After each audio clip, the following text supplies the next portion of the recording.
The stages of the game will also be based on famous battles which actually took place in ancient Japan. So here's this giant enemy crab.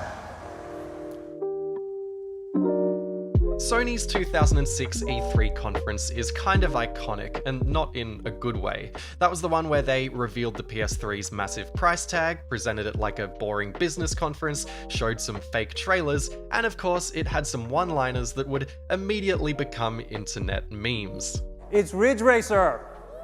Ridge Racer! Remember that one? The PS3 didn't come out of the gate swinging, and this conference is a condensed reflection of why that is. It's all things early PS3. From the arrogant strategy to the lack of a killer app, the vibes were off. Most of the games shown would define that era of the PS3. Resistance, Uncharted, Metal Gear Solid 4, Lair. Slotted in between was a trailer filled with shots of African wildlife. No music, no commentary, just well-modeled giraffes and buffaloes set to the sounds of nature. Africa, open bracket, working title, close bracket. Presented by Sony Computer Entertainment. Intriguing. Rhino Studios were listed as the developer for this, who were a smaller team that started in 2005 by ex-Sega and Data East guys, and while they weren't a first-party Sony studio, they basically acted as one for the first decade or so of their existence, going on to do support work later for games like Bloodborne, Knack, and The Last Guardian. Africa being Rhino Studios' debut game, you couldn't take a look at their prior work and get a sense of what they normally make. An IGN article called Africa the most mysterious PS3 game after the conference, which I think is apt, and having this trailer at this conference with Sony as the publisher framed Africa as a key player in the PS3's software lineup, regardless of whether that was what Sony intended. The chatter around Africa was inevitable. Sony didn't market Africa much after that. It frankly went pretty quiet. Brief appearances here and there at best, small details about the game would be revealed through the press, and all the buzz around the game just seemed to wane. It wasn't long before Africa went from looking like a major release to something more niche. Sony appeared to be losing confidence in it, and when it was eventually revealed that Africa was set to be a photography game that the National Geographic was on board for, many of those still paying attention began to lose interest. Some disappointed pundits had thought you were going to play as the animals, and others were hoping for this to be some sort of realistic version of Spore, which is very indicative of the era. And of course, the chorus of online comments did what they always do. They should have a rocket launcher in this game. If you are unable to run down the animals in your car, this game will suck. They should make this into a hunting game. See how many animals you can kill in a minute. This would be my kind of game if you could use guns and shoot the animals. Come the PS3's launch in 2006, and Africa was nowhere to be seen. It wasn't released until August of 2008, almost 2 years into the PS3's life, and there wasn't much noise to go with it, partly because it only came out in Japan and a handful of other Asian countries. They kept the name Africa in Japan, but called it Hakuna Matata in other regions. It means no worries. I have a Hakuna Matata copy of the game, which has an English translation, but the Japanese version doesn't. Also, I'm going to call it Hakuna Matata from now on, just to make a distinction between when I'm talking about it and, the continent of Africa. Sony had initially planned an international release, but they ended up cancelling it. It's safe to assume they did genuinely lose confidence in the game, so it never made it to Europe or Australia. I had to import it from Hong Kong, but it did actually get a US release because Natsume made a deal to publish it there in October of 2009. So with all that setup behind us, I think it's important to share this context because it frames how and why this game even happened, and a big part of why Hakuna Matata is so fascinating is that it happened. I'm speculating here, but the reasons this was greenlit, despite it not being obvious at first, are plainly on display. The pieces did all line up in a way. You had a We Can't Fail Sony who were willing to be a bit more experimental, they had a new console that they wanted to show off the latest in photorealistic graphics on. The transition into the HD flat screen era also served as an argument for attempting a photorealistic game. Hakuna Matata, being such an outside-of-the-box game, could serve as a point of difference for the PS3 in the gaming space, and video game design trends at the time were trending towards realism more and more. If you imagine all of these points put into a PowerPoint presentation, you can see how Sony would be convinced by a project like this, and you can also see why they'd back away from it when the PS3 wasn't so well liked. I also suspect Hakuna Matata had some issues during development, which could have given Sony cold feet, and we'll get into why. But first, how does this actually play? Well, the elevator pitch here is that Hakuna Matata is a hyper-realistic Pokemon Snap. You take missions from your emails on your laptop to take photos of real-life Pokemon, animals, in a certain way. Snap a yawning hippo or a giraffe drinking water, make sure it's a portrait shot, or make sure to take it during a sunset. Email your photo back to the client, get a dubious Professor Oak style rating that just doesn't understand the intricacies of your artistic stylings. Earn money, buy camera upgrades, sleep, wake up to more emails, go again. Sometimes the client is the National Geographic itself, and your photo makes it on the front cover of their magazine, so make sure to take something particularly goofy for them. Where this deviates from Pokemon Snap is, rather than being on a set track, you're free to explore the handful of open areas in your Suzuki Jimny, searching yourself for where those zebras hang out. Hakuna Matata is a lot more hands-off. There's no objective markers, and you're usually only given a vague idea of where you need to go. Doing so can be pretty arduous if you're not in a patient mood, and Suzuki should ask for their money back because this car is so slow and clunky. You'll immediately pick up on how ridiculously long the loading screens are, and you'll need to pass through so many of them as you're going back and forth between faraway zones and your home base. You spend the majority of your time driving around looking for animals. There's no fast travel, there's no time skipping, and when you do find the right animal, you could spend minutes waiting for them to do their mating dance or whatever it is. There's a few human characters you can talk to, but there's no voice acting, and they're only really there to give you hints. It's all incredibly slow-paced, and it's clear from the get-go that realism is Hakuna Matata's #1 priority.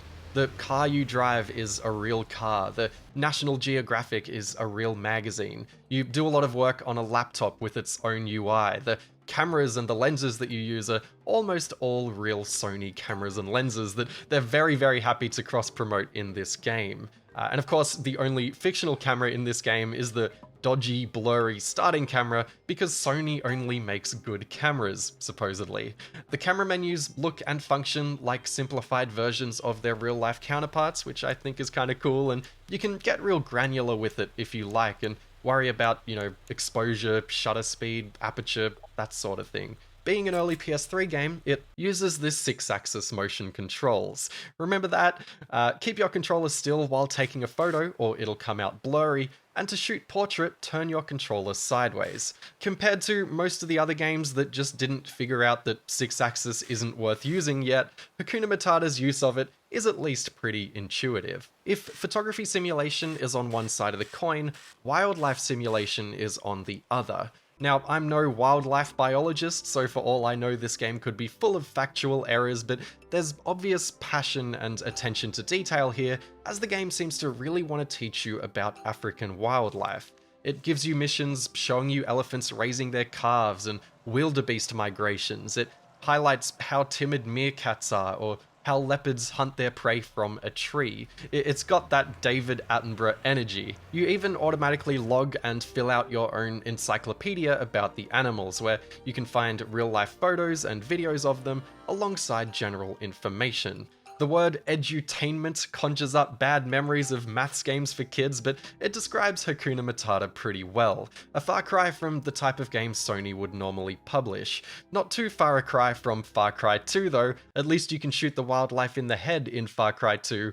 Smile face. Remember Microsoft Encarta? Back in the 90s and noughties, Microsoft used to release these early internet pre-Wikipedia digital encyclopedias. Encyclopedia Britannica would do the same, and something I always loved that Encarta did from 2002 onwards was that it would include these first-person 3D modeled real-life locations. They called them 3D virtual tours. You could walk around the Roman Forum, for example, and click on bits and pieces to learn more information.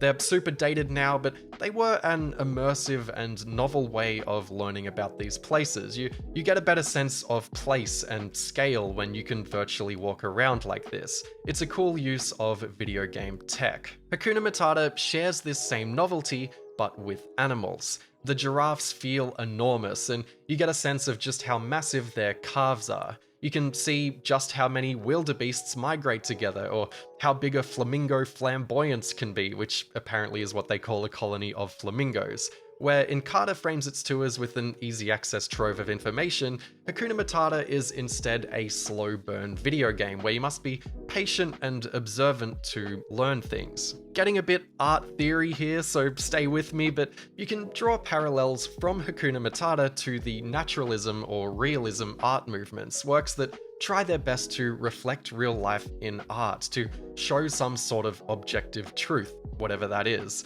To be a bit less airy-fairy about it, if you take a look at movies or shows that go for cinematic realism, they'll do things to intentionally avoid being romantic, idealist, or sensational. Like, humans will often be shot at eye level without manipulating the focus or mood in any majorly evocative way. Editing, cuts, and overlaid music is kept to a minimum, and subjects and storylines will often be mundane to some sobering degree. Slice of life cinema is the subgenre that you'll see these techniques used a lot in, where the movies will try to center around normal human experiences.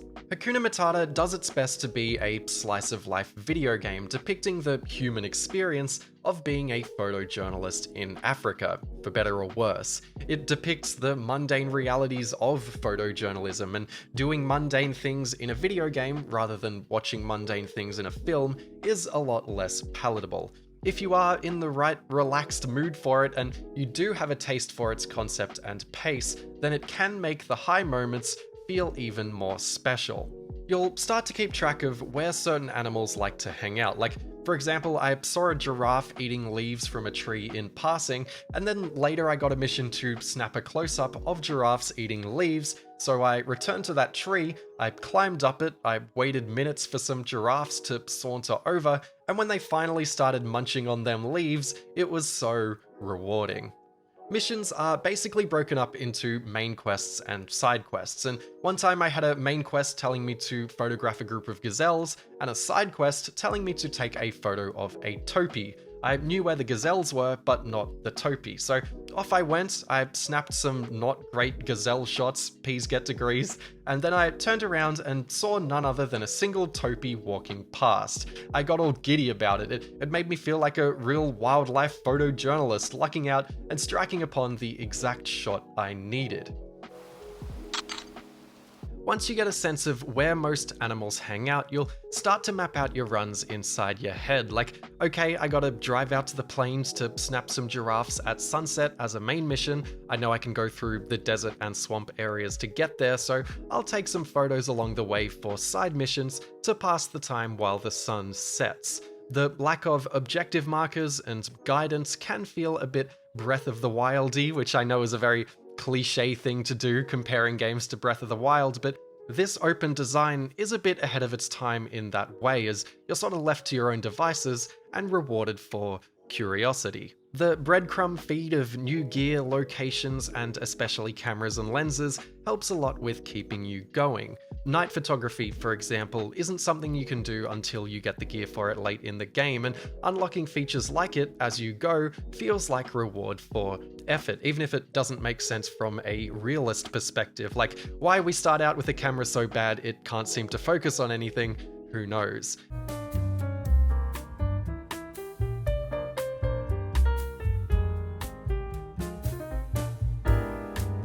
It does make getting new cameras more exciting though. Like, I was thrilled to finally get auto stabilization. It's the little things. Sadly, you can't upgrade your Suzuki, though you can buy new paint jobs for it, and it does feel like they could have added way more cameras, lenses, and gear than there is. Stepping back a bit, if this game had a lot of quality of life improvements and was just generally better put together, I think it would suit today's market more. You can see this sort of thing landing as a service game. You could have DLC for Australian or North American wildlife, you could have multiplayer modes, like someone could drive while the other shoots cameras, that is. You could have online photo sharing and community stuff and videography and drones and, all sorts of things.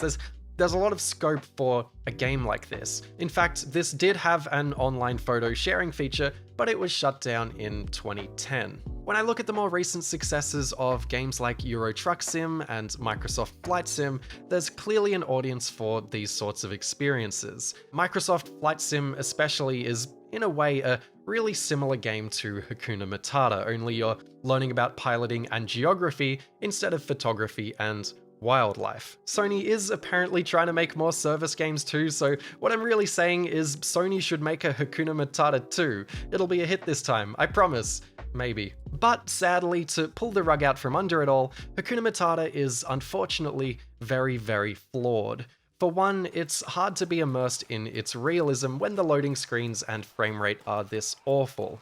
The final game looks nowhere near as good as those initial trailers did, it isn't cutting edge on a technical level for 2008, and broadly, the whole game feels very unfinished. A bigger problem though is how scripted most of the main missions are. To give you an example, I had to take a photo of an elephant with their calf. I found a group of elephants, I scurried around trying to avoid their attention. When taking photos, this sort of becomes something of a stealth game, and if you annoy an animal too much, they can attack you and you'll lose all the photos on your camera, and I just couldn't find a calf with those elephants. It turns out the game wanted me to climb this exact tree, and when I did that, a scripted scene would trigger where the calf would suddenly, conveniently spawn in the perfect place for me to take photos of it. Great. These scripted sequences serve to show off unique events, and they're usually triggered by entering a specific area, and then a big cutscene plays, and some surprisingly great, wondrous orchestral music starts up, and you must take photos from one set position. It's all very restrictive. It feels like it goes against the whole realism thing, and it goes against one of Hakuna Matata's biggest strengths, that being the openness and the joy of simply discovering things for yourself. Discovering a pool of hippos and then trying to sneak up close to them from behind bushes so they don't notice you, keeping them relaxed enough to yawn so you can snap a pic, is exciting, and all the joys of that process are stripped away when you're just thrust into a scripted sequence. I'd love to track and catch a shot of a cheetah hunting its prey for myself, but you never see that happen organically. While roaming around, the animals don't fight or hunt or physically interact with one another in any major way, and all the game's flashiest moments are undermined by them being constrained to these events. And the way some of these events will be set up will be like, you get the mission, you go to the place where you would do the mission, a cutscene activates of you scouting the area, and then you must drive all the way back to base, sleep, drive back to where you scouted the area, and then, and only then, after you've been through like 10 loading screens that are a minute long each, will the sequence trigger. If this game didn't already feel like a poor use of your time, these missions will convince you otherwise. The side missions, as a result, are more enjoyable because they're less scripted, but you must do the main missions to unlock more side missions. It's frustrating because there's some really cool mechanics in this game. You can set up a tripod to shoot remotely, or shoot from a remote-controlled car, or even record animal sounds using a microphone, but you can only use these features when the game lets you use them in specific missions, or you can only set up tripods in specific locations. Even which trees you can climb feels random and sporadic, and you really don't do much night photography. The limited use of these features comes across as a consequence of the game feeling unfinished as a whole. They're missed opportunities that I imagine were intended to be implemented smoother. Missed opportunities are everywhere. There's no going prone, there could be camo clothing mechanics, there's no editing of your photos at all, which is very much standard practice in digital photography. There could be bait mechanics, you could document animal sounds with the microphone, you could document plant and tree life as well as the animals.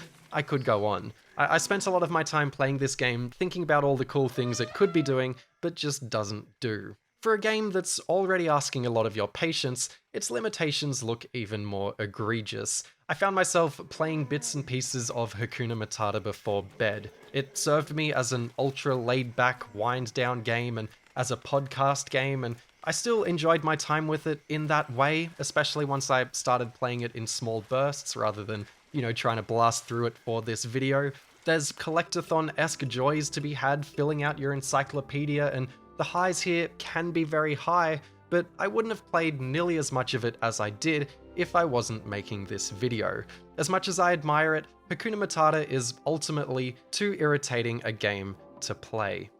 And yet, I'm still glad I played it, for a few reasons. One is I get to make this sweet content about it, hit the bell, subscribe to my Patreon, but jokes aside, Hakuna Matata expanded my very limited wildlife knowledge, and for a video game to do something like that is cool, and more video games should be more educational. I imagine if you knew nothing about cameras, this would be a neat tool for learning about how they work too. There's even in-game manuals explaining different camera terms and features. But further than that, Hakuna Matata helped me learn about my own tastes. I think video games can be uniquely powerful vehicles for providing an insight into different lifestyles, cultures, and settings. Realism in video games can be a powerful thing because video games are interactive. You can, in some sense, experience things that you otherwise wouldn't, or at least get a taste of an experience, and it's valuable to have a taste of what being a wildlife photographer in Africa is like, something that most people will never be. Forgive me for getting a little bit personal here, but I think I've been consciously or subconsciously drawn towards video games that explore realism, at least ever since doing those virtual tours in Microsoft Encarta. And I think my YouTube channel reflects this. You've probably noticed that I've covered a lot of games set in real life or contemporary settings, and experiences like the Mafia Titanic mod showing a populated 2-scale explorable version of the ship, or Driver 3 having fairly accurately modeled versions of Nice, Miami, and Istanbul, or Shadow of Memories placing you in different time periods in a traditional German town while Charles Martinet plays a weird demon homunculus thing following you around. That was a real goofy game, are experiences that I find to be very immersive and valuable.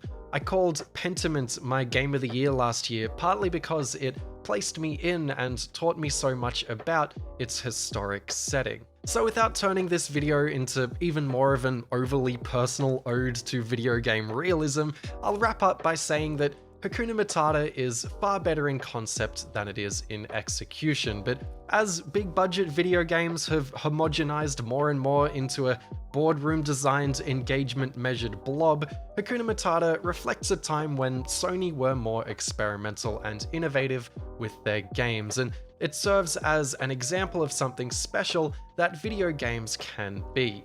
It's far too flawed to give much of a recommendation unless you're incredibly patient and super into photography and wildlife, but Hakuna Matata is hard not to appreciate for what it tried, and it made me wish that more games were like it. And there we wrap up the video. Thank you for watching, hope you enjoyed it. If you did and you want to support the channel, you can either support me on Patreon, and my patrons will be coming up on the screen, so thank you patrons as always. Or you can, just click like and subscribe and comment and hit the bell and all that YouTube stuff. Helps me out a lot. Yeah, this was a niche topic, wasn't it? Africa on PS3. I realized that, this isn't the most popular topic to talk about, but it's always been a game that has fascinated me. It fascinates me that Sony made this, or at least published it. And I think it's just concept and stylings that have always been really interesting to me. It's one that, I've always wanted to get out of my system. So, hope you enjoyed it. I stream now over on my second channel. So if you want to go check out my weekly 1 hour long-ish stream of a usually obscure game, I'll link my second channel in the description. And yeah, hope you're well. Take care of yourselves. Driver San Francisco video review coming soon. And see you later. Bye.